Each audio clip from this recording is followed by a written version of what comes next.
ଆମେ ପଢ଼ୁଛୁ ନଳିନ୍ଦାଙ୍କର ଗୋଟେ ଆର୍ଟିକଲ ନବରସାୟନ।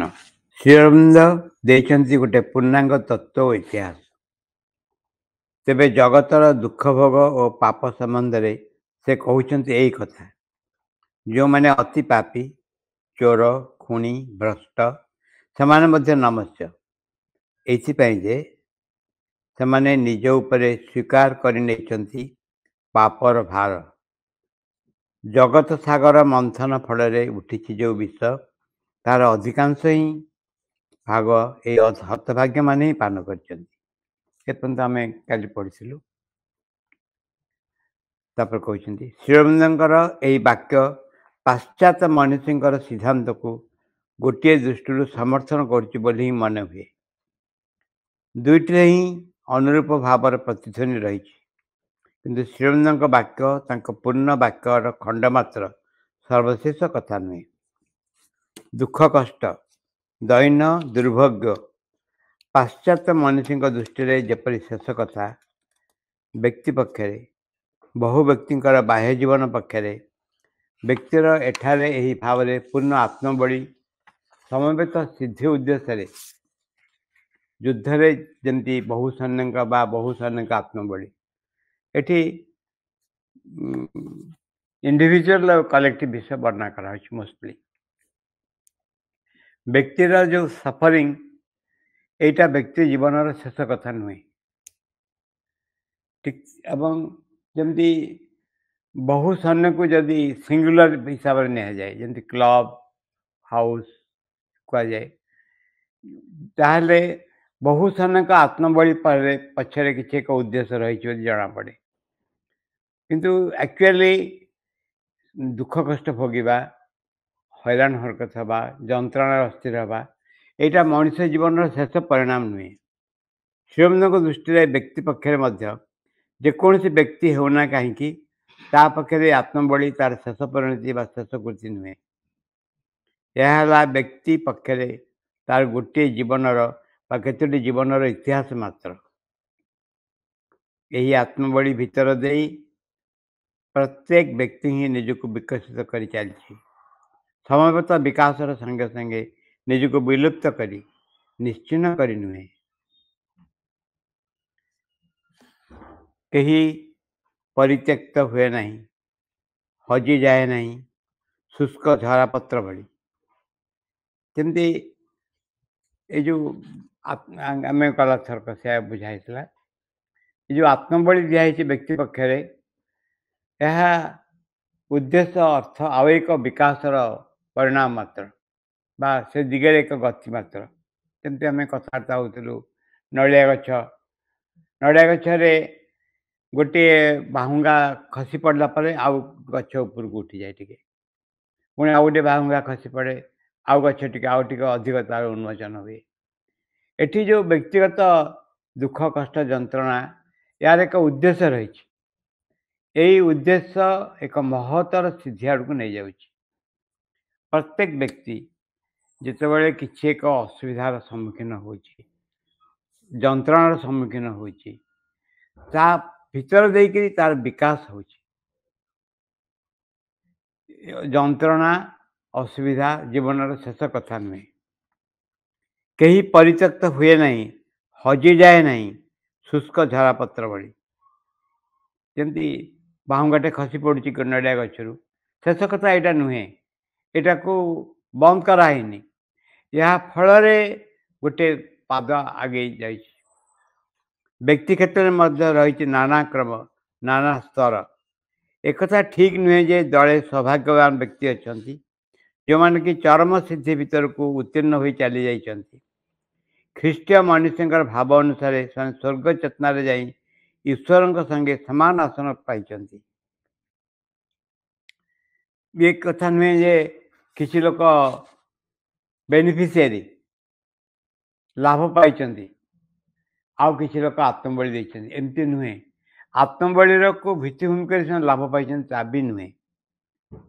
କିଛି ଏକ ବସ୍ତୁ ରହିଛି, କିଛି ଏକ କାର୍ଯ୍ୟ ହେଉଛି, ଯେଉଁ କାର୍ଯ୍ୟରେ ବ୍ୟକ୍ତିର ଯନ୍ତ୍ରଣା ଭୋଗ, ଦୁଃଖ ଭୋଗ ଏକ ପାହାଞ୍ଚ, ଏକ ପ୍ରସ୍ତୁତି। ଯେତେବେଳେ ଆମେ ଦୁଃଖ ଭୋଗ କରୁ, ଯନ୍ତ୍ରଣା ଭୋଗ କରୁ, ଏଇଟା ଗୋଟେ ପାହାଞ୍ଚ, ଏଇଟା ଗୋଟେ ପ୍ରସ୍ତୁତି ଆଉ ଏକ ପାଦ ଆଗେଇ ଯିବା ପାଇଁ। ସେମାନଙ୍କୁ ଅନୁସରଣ କରି କ୍ରମେ ସମସ୍ତେ ପରପର ହୋଇ ଆସୁଛନ୍ତି ଏକ ହିଁ ସିଦ୍ଧିର ଅଂଶଗ୍ରହଣ ସକାଶେ। ଗୋଟିଏ ଅଂଶର ଉର୍ଦ୍ଧାୟନ ପରମ ସିଦ୍ଧି, ଆଉ ଗୋଟିଏ ଅଂଶର ଆତ୍ମବଳି ଉପରେ ଯେ ପ୍ରତିଷ୍ଠିତ ହେବ ଅନିଚ୍ଛାକୃତ ଭାବରେ ବା ଇଚ୍ଛାକୃତ ଭାବରେ ହେଉ, ଏହାକୁ ବିଧିର ବିଧାନ କୁହାଯାଇ ପାରିବ ନାହିଁ। ଅନେକ ମରିଯାଇଛନ୍ତି ବୋଲି ଆମେ ଜିତିଛୁ, ଏକଥା ତାର ଆକ୍ଚୁଆଲ ଉଦ୍ଦେଶ୍ୟ ନୁହେଁ। ଆମେ ପଢ଼ିବା ଏଇଟାକୁ ଦେଖି, ଅନେକଙ୍କର ପ୍ରତ୍ୟାଖ୍ୟାନ ଭିତର ଦେଇ, ଆତ୍ମବଳି ଭିତର ଦେଇ ଯଦି ବିବର୍ତ୍ତନକୁ ଆଗେଇ ଯିବାକୁ ହୁଏ, ତେବେ କ'ଣ ତାହା ପରିଶେଷରେ ମାତ୍ର କତିପୟଙ୍କର ଉଦ୍ବର୍ତ୍ତନ ନୁହେଁ?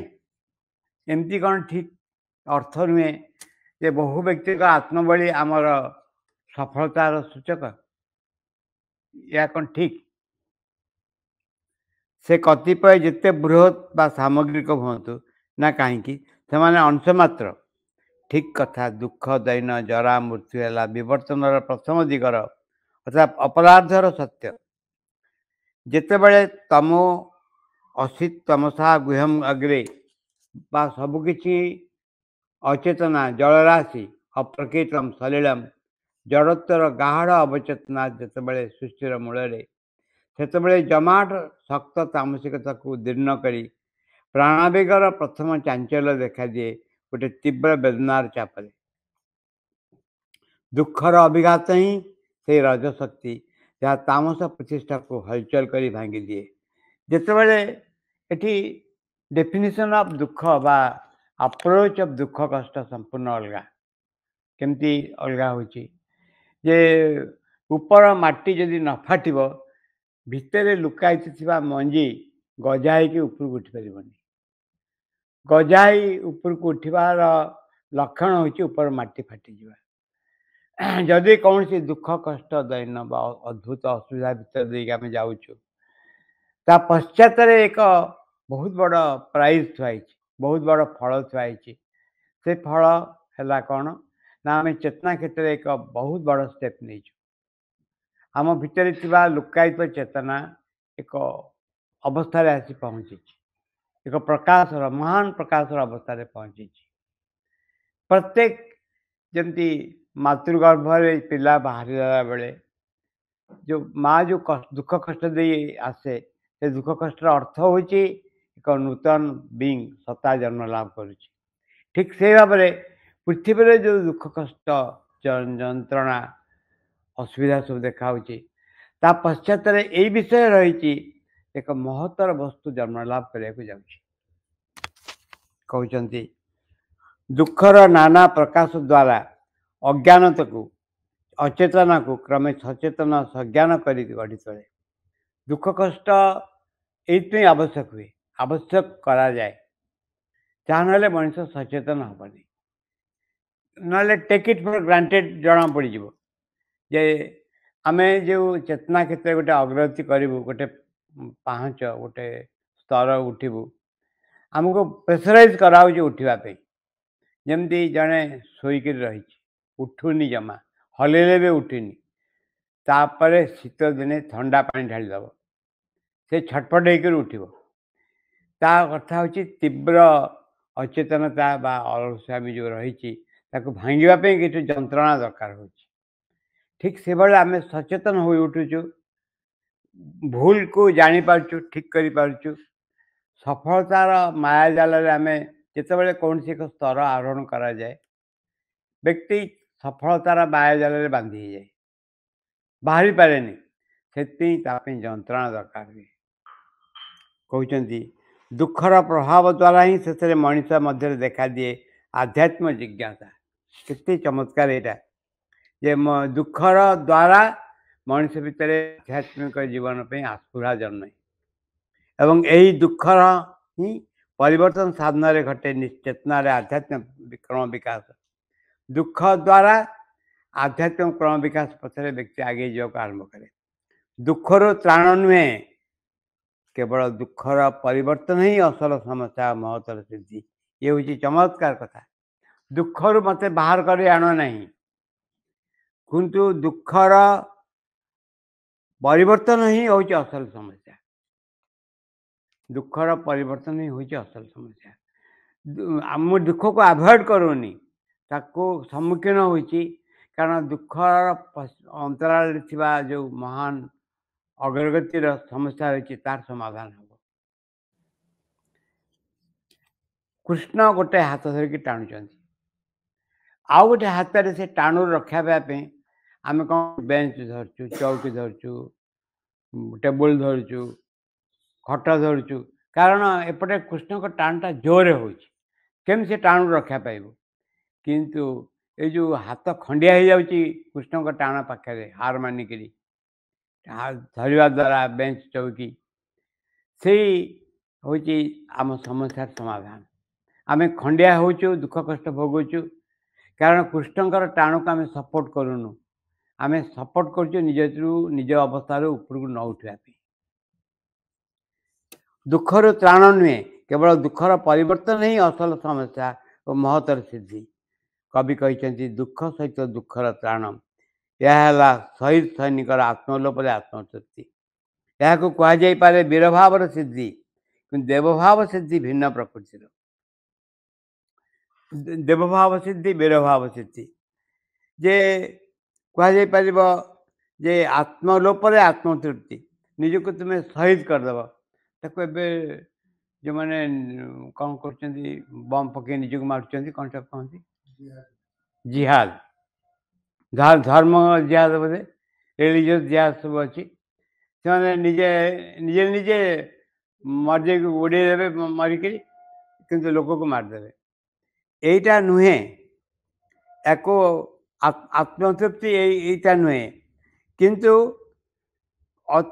एको कहुए वीरभाव कहुपे देवभाव कहुच्छी जे आवेक रकम सिद्धि जो सिद्धि फल व्यक्ति यथार्थ भाव दुखर कारण को नष्ट कर दिए दुख भितर दे से गति करे सत्य ता भितर अटकी जाए नहीं ताको केवल शेष कर तृप्ति पाए नहीं ताको पारी होई अन्य पट को चली जाए लाभ करे आलोकर हास्य आनंदर संतुष्टि दुखर परिणति और सार्थकता दुख मध्य नुहे दुख आश्रय दुखर कल्याण जो सद्गुणावली तथा साहस सामर्थ्य आस्फुरा निष्ठा इत्यादि विकास हुए से नुहे दुख प्रकृति है आनंद जदि आनंदर विकृत रूप दुखर स्वरूप ये कहले दुख स्वरूप हूँ आनंद आनंदर किंतु विकृत रूप यहाँ हूँ दुख आम दुखर केते वर्णा तुलसी रामायण गोटे वर्णा दिखाई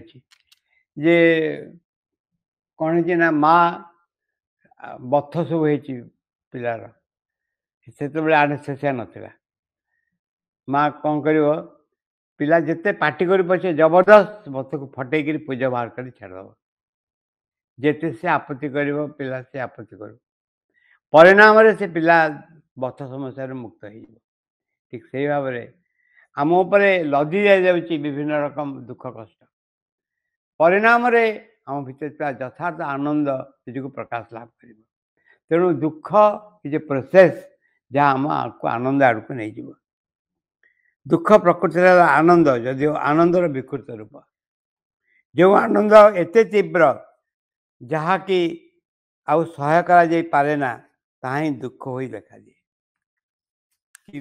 दुखर कि वर्णना दि जाए जो आनंद एते तीव्र जहाँ सहाय कर हेनी ता दुख आनंद देकी देखा दुख भितर अंतरर अतल को चली जाओ से तुम देख अनुभव कर दुख नुहे आनंद परमानंद माया को भेद कर चलीगले अंतराल जब देखा मिले एक चिरंतन एक मात्र ब्रह्म यदि गोटे वर्णना दे चमत्कार वर्णना से वर्णना हूँ आम जहाँ को देखुचु जो जो वस्तु देखुचु ताको टपिके चलीजु आम जमती एमती कहुपे समुद्र में बड़ बड़ ढेउ सब लहड़ी आसूची गर्जन करके आसूल बाड़ी हो से लहड़ी को टपिके चली जाओ देख शांत स्थिर समुद्र बाहर लहड़ी आसूची से भाव से भाव चिंतार जो प्रादुर्भाव निज भितर थाए we have become slave of our thoughts से चिंतार प्रादुर्भाव को टपिगला भितर शांति स्थिरता रही है भीतरर वस्तु थाए शांति स्थिरता ता द्वारा ता ऊपर थाए चिंतार भयंकर झड़ चिंतार भयंकर चिंता ता अनुभवर भयंकर झड़ को जब आम टपी जा पारू भितर स्पर्श करूँ एक शांत धीर स्थिर निरवता मूर्ति मध्य व्यक्तिर मृत्यु नुहे अंत नुहे तार रूप घटर परिवर्तन मात्र मृत्यु विषय उठाई मृत्यु एंड नुहे ता हूँ केवल रूप आउ शरीर परिवर्तन यही परिवर्तन क्रमोन्नति पक्षरे अपरिहार्य और प्रयोजन सर्वशेष दुख रहे नहीं दुख मध्य परिवर्तित हुए आनंद मृत्यु मध्य रहे नहीं मृत्युर मध्य मृत्यु हुए रहे केवल अमरत्व अमर जीवन डेथ ऑफ डेथ हुए ता अर्थ हूँ आम जहाँ देखुचु आम ए गोटे विषय को जोटा को आविष्कार करा पड़ो ताहा हूँ निजर व्यक्तित्व को आविष्कार करा पड़ो जो व्यक्तित्व बाहर द्वारा पूर्ण प्रभावित हुए जो व्यक्तित्व बाहर घटना द्वारा परिवर्तित हुए एवं से व्यक्तित्व एक संज्ञा रही केमती संज्ञा रही तार गोटे व्यक्तिर गोटे ना रही व्यक्तिर गोटे ना रही व्यक्तिर ना किए सी ना ना व्यक्ति जो हाथ गोड़ मुंड गोड़ पाटी ये सब नहीं गठित युवा कौन व्यक्तित्व कि व्यक्तिर हाथ कौन व्यक्तिर ना कि गोड़ ना ना आखि ना पाटी ना ना पिठी ना ये सब नुहे तार ना ताहले याकू टपिक किसी जिनस रही सेटा हो कि व्यक्तित्व कि आम जदि एक टपिक जावा आम देखू we consist of two things गोटे हूँ गोटे थॉटफुल एस्पेक्ट गोटे इमोशनल एस्पेक्ट थॉटफुल थॉट रे कौन हो बुझुच थॉट रे गुड़ाए चिंता एपट सेपट पशि आस आम भूल बसत से चिंता संगे निजक आइडेंटिफाई करूँ कहवाक आरंभ कर मुई चिंता कर ठीक से भाव में इमोशंस मो भर पशि आस इमोशन आसिक मो भर गोटे रूप ग्रहण करूँ कहूँ मु भल पाए मु रागे मु क्रोध रही मोर ईर्षा अच्छी मत ये जिन भल लगे क्या भल लगे let us find out that person निज भितर जो लोक को ये जिन भल लगे हु इज दैट पर्सन निज भितर बा किए लोक ये सब चिंता करें से एक अद्भुत आविष्कार करूँ आम will come in contact with a person निज भितर जे अजथा सब स्टाइल निज पर ग्रहण कर दो उपाधि सब ग्रहण कर दो जड़े मनकर पीएचडी कर डॉक्टरेट कर बीए पास कर एमए पास कर किए से एमए पास कर निज भितर यही क्वेश्चन जदि आम पचारू हाथ गोड़ आखि नाक कान एमए पास करना आउ जड़े किए अच्छी जे निज उपर आरोप कर बाहर जिन मिस्ट्री ऑफ मिस्ट्रीज रहस्यर रहस्य हूँ टपिक जावा चिंता करके गोटे जगत को टपिगला भाया लगे कौन लगे ना जो जगत रे केते लोक बंधु बांधव भाई भौणी सांग सब केते कौन अच्छा जगत रे ताकू से जगतर एक मिथ्या अधिकृत व्यक्तित्व रही जहाँ आम मु बोली कहूँ से मु को आम टपिक जाऊँ कहले something else we come in contact आउ गोटे किसी वस्तुर संपर्क में आसुचु आविष्कार करवा एवं ताकू टपिक जिते जावा से मु को अतिक्रम कर आम बोर डिस्गस्टेड विथ दैट मु से आई की नहीं कि डिस्गस्टेड आम बोर लगुच टपिक जावा we find we enter into different world all together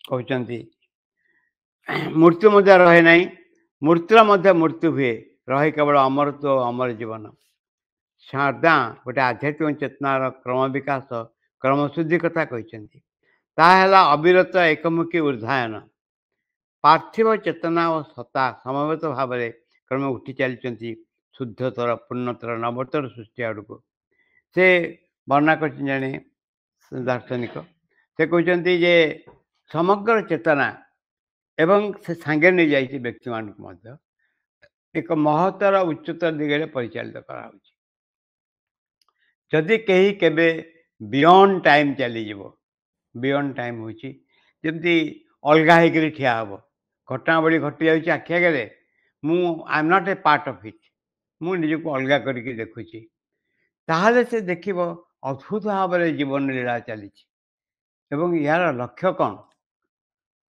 यही भाव में पृथ्वी को जड़ जगत को अतिक्रम करी से अलग रकम जगत को चली जाइए भिन्न एक आलोक सृष्टि कर भिन्न एक लोक सृष्टि कर उठी गोटे अग्निपिंड जपरी जड़ स्तर भेद करी तार शिखाराजी प्रसारित करी उठी चली जेते विपुल स्फुट स्वरूपस्थ हो उठी सेते बेसी तृप्तिकृत घनीभूत उत्ताप क्रमशः सृष्टिर अवशिष्ट जहाँ कि जपरी भस्मित कर चली जमती किसी गोटे जिनस निज भितर जली उठुची सब जिनस को ठेलिक चलुची सब जिनस भितर प्रवेश कर सब जिनस को ज्वालामय करदे एमती यही भाव में गोटे घटनावली से पिक्युलियर हो you look towards any event और you look towards any person सब गुड़ाक अलग रकम अर्थ देखा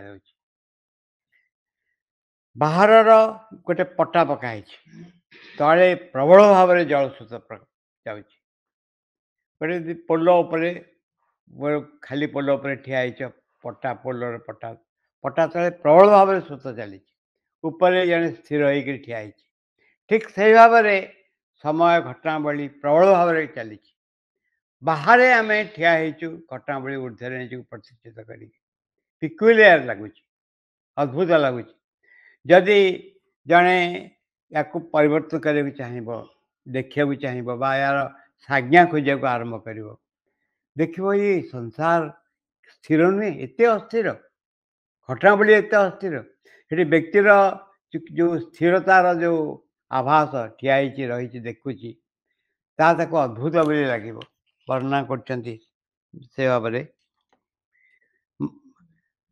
दिने पूर्ण आध्यात्मिकतार प्रकाश रे प्रतिष्ठा द्वारा समस्त पृथ्वी जलदेहर आयतन जली उठब एभली घटना घटव जमी भाव में चलुची जे निजे भीतर जो महनीय आलोक रही बाह्य जीवन को प्रभावित कर देख जो जगत को आम नहीं बंचीचु से जगत केते परिवर्तनशील एवं जगत को आम देखुचु आउ एक आलोक द्वारा केमती आउ एक आलोक द्वारा केम देखुचु ना मो भीतर अवस्था चेंज हो बाहर अवस्था change all relations will change सबू संपर्क परिवर्तन होमती संपर्क परिवर्तन हम तार गोटे मात्र कारण हो मोर आउ एक चेतना दृष्टि देखा आरंभ कली गोटे समय थिला जो समय रे मु जड़ बुद्धिदर आखि नहीं जगत को देखुली मत अलग रकम देखा गोटे समय थिला पशुर आखि नहीं हृदय नहीं इमोशन नहीं